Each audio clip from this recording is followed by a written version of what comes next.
नमस्कार, जय जगन्नाथ, जय सीताराम। आज आम पढ़ा श्री रामचरितमानस बालखंडर 13तम दोहा।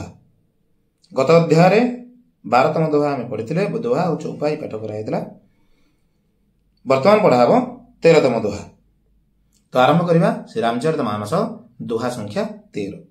अते अपार जे सरितवर जो नृप से तू कराहे, जो नृप से तू कराहे, चढ़ी पिपीलिकऊ परम लघु, बिनु श्रम पार ही जाहि सियावर रामचंद्र की जय जय। एठी संत तुलसीदास कहउछंती कि जो नदी अत्यंत बड़ी है, जोठी की बड़ नदी गोटे अच्छी, जदि राजा उन पर पुल बंधा देता है, जदि राजा माने ता ऊपर पोल बांधी देउछंती, तो अत्यंत छोटी चिटियां भी उन पर चढ़कर बिना ही परिश्रम की पार चली जाती है। तो ता ऊपर अत्यंत छोट पिंपुड़ी मध्य से पोल ऊपर चढ़िकिना नदी पारी कर देता है। इसी प्रकार मुनियों के वर्णन के सहारे मैं भी श्री रामचरित्र का वर्णन सहज ही कर सकूंगा। सेहीपरि मु मध्य कवि कहउछंती, संत तुलसीदास कहउछंती कि सेहीपरि मु मध्य मुनि मानकर वर्णनार साहाय्य नैकिना श्री रामचरित मानस वर्णना सहज रे ही करदेवी बोली संत तुलसीदास कहउछंती। इस प्रकार मन को बल दिखलाकर मैं श्री रघुनाथ जी की सुहावनी कथा की रचना करूंगे। ठीक कहउछंती कि एही परि मोर मनर बल देखैकिना मु श्री रघुनाथंकर सुहावनी कथा अति सुंदर कथा को रचना करिबी। व्यास आदि जो अनेक श्रेष्ठ कवि हो गए हैं, ठीक कहउछंती कि व्यास आदि जो मान सब अनेक श्रेष्ठ कवि हो सारे, जिन्होंने बड़े आदर से श्रीहरि का सुयश वर्णन किया है, जो माने कि बड़ आदर सहित श्रीहरिंकर सुयशर वर्णना करिछंती। मैं उन सब श्रेष्ठ कवियों के चरण कमलों में प्रणाम करता हूं। मु सेही श्रेष्ठ कवि मानकर चरण कमल रे प्रणाम करुछि। वे मेरे सब मनोरथ को पूरा करे, से माने मोर सबु मनोरथ को पूरा करंतु। कलिजुग के उन कवियों को मैं प्रणाम करता हूं।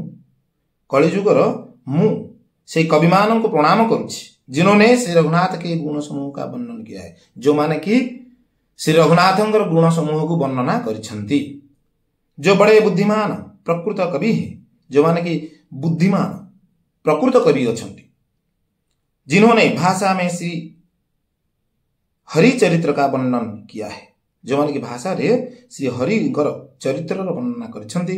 जो ऐसे कवि पहले हो चुके हैं, जो माने कि एमतिया कवि पूर्व हो जाइछंती, जो इस समय वर्तमान है, आउ जो माने वर्तमान समय अछंती, और जो आगे होंगे, आउ जो माने आगो को आसीबे, उन सबको मैं सारा कपट त्याग कर प्रणाम करता हूं। मु सेही मानकु समस्तंकु सबु उपकार कपट त्याग करिके सेमानकु प्रणाम करुछि। आप सब प्रसन्न होकर यह वरदान दीजिए कि साधु समाज में मेरी कविता का सम्मान हो। आपण माने समस्ते मते वरदान दियंतु कि मोरे जो कविताटा साधु समाज रे सम्मानित हो, क्योंकि बुद्धिमान लोग जिस कविता का आदर नहीं करते, कहीं ना बुद्धिमान लोक माने जो कविता को आदर करती नहीं, मूर्ख कवि ही उसकी रचना व्यर्थ परिश्रम करते हैं। मूर्ख माने से कविता उपरे व्यर्थ ही परिश्रम करते बोली कथा अछि। कीर्ति, कविता और संपत्ति वही उत्तम है जो गंगा जी की तरह सबका हित करने वाली है।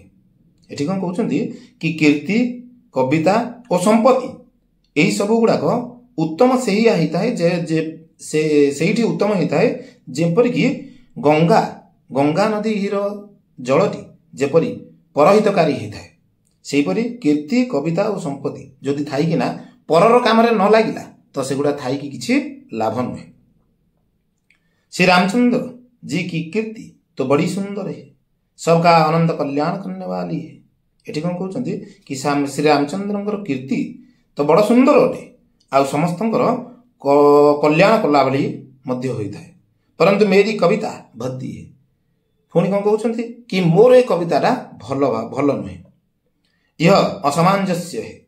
ସେଇଟା मोर एई जो कविताटी किछि सामंजस्य नाही, कोटा का संगे किछि मिसु नाही, सही परी मोर एक कविताटी, अर्थात इन दोनों का मेल नहीं है, इसी की मुझे चिंता है। से ही विषय पाई मोर टी चिंता रहउछि बोली संत तुलसीदास कहउछन्ति। परंतु हे कवियों, आपकी कृपा से यह बात भी मेरे लिए सुलभ हो सकती है। किंतु से कवि मान को कहउछन्ति संत तुलसीदास कि आपनकर कृपा रहिले मोर यही कविताटी अत्यंत सुलभ हो जीवो। रेशम की सिलाई टाट पर भी सुहावनी लगती है, जेपरी ए रेशमर कपड़ा जो भी सिलाई देले अत्यंत सुंदर ही लगी था। तो आज ये रखा 13तम दोहा और चौपाई सरिला। आसंता अध्याय आम 14तम दोहा पाठ करवा। तो विषयटी किपरि लगिला कमेंट माध्यम जनाइबे। रहिले जय जगन्नाथ, जय सीताराम। मु दिन को दुईटी दोहा पढ़ी कर सुनाइबी, कहीं विषय वस्तु आसवा को आउरी किछि समय लागिवो। तो ये जो पाठ कराऊँगी ए तुलसीदास मन कथा ही पाठ कराऊँगी, जे तुलसीदास निजको कौन कहते वो ये जो रामचरितमानस पाठ लिखिं से विषय में से कहते जे क्या भल लगे क्या भल लगनी आथिरे जे पाठ करुवा जे शुणुव तार मंगल केमिति हम से विषय से वर्तमान कहते। विषय वस्तु आसी ना, विषय वस्तु आस किछ दिन लगे। रहिले जय जगन्नाथ, जय सीताराम।